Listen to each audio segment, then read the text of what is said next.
మొన్నటి వరకు దోస్తు మేరా దోస్త్ అంటూ తిరిగారు. ఇప్పుడు టారిఫ్ దెబ్బలతో డి అంటే డి అంటున్నారు. ఇంతకీ ట్రంప్ మార్క్ కార్నీ మధ్య గ్యాప్ ఎందుకు వచ్చింది? కెనడా వస్తువులపైన అమెరికా సుంకాలు విధిస్తే ఇటు కెనడా కూడా రివర్స్ ట్రేడ్ అస్త్రాన్ని జులిపించింది. ఈ ట్రేడ్ వార్ అంతర్జాతీయంగా ఎలాంటి పరిణామాలకు దారితీయబోతోంది?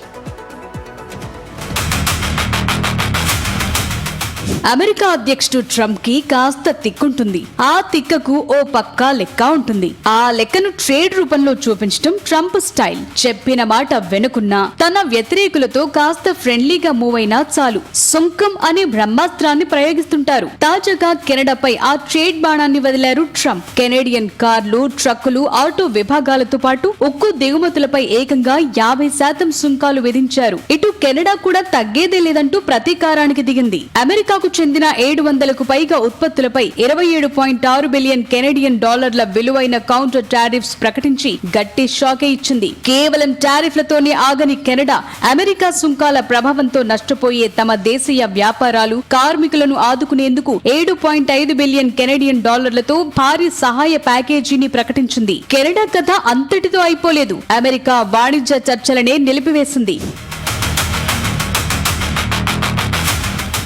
దీంతో వైట్ హౌస్ కెనడాపై నిప్పులు చెరుగుతోంది. కెనడా దశాబ్దాలుగా అమెరికాను దోచుకుంటోందని, తాజా సుంకాలతో అధ్యక్షుడు ట్రంప్ ఆ దోపిడీకి ముగింపు పలికారని ప్రకటన విడుదల చేసింది. ప్రపంచంలో ఏ దేశానికి ఇవ్వని ప్రాధాన్యతను కెనడాకిచ్చామని, కలప, ఉక్కుపై భారీ తగ్గింపులిస్తామని చెప్పిన కెనడా చర్చల నుంచి వైదొలిగి ప్రతీకారాన్ని ఎంచుకుందని అమెరికా వాదన. ఈ వాణిజ్య సమరం కేవలం ఆ రెండు దేశాలకే పరిమితం కావటం లేదు. North American free trade agreement కి ఇది పెద్ద ముప్పుగా మారింది. ఫలితంగా గ్లోబల్ సప్లై చైన్ దెబ్బతినటంతో పాటు కార్లు, నిత్యావసరాలు, ఎలక్ట్రానిక్స్ ధరలు పెరిగి ప్రపంచ వ్యాప్తంగా ద్రవ్యోల్బణం భయాలు మొదలయ్యాయి. అంతర్జాతీయ మార్కెట్లలో ఇన్వెస్టర్ల సెంటిమెంట్ కూడా తీవ్రంగా దెబ్బతింటోంది. మరి అగ్రరాజ్యం వర్సెస్ కెనడా మధ్య సాగుతున్న ఈ వాణిజ్య సమరం ఇంకెన్ని మలుపులు తిరుగుతుందో చూడాలి.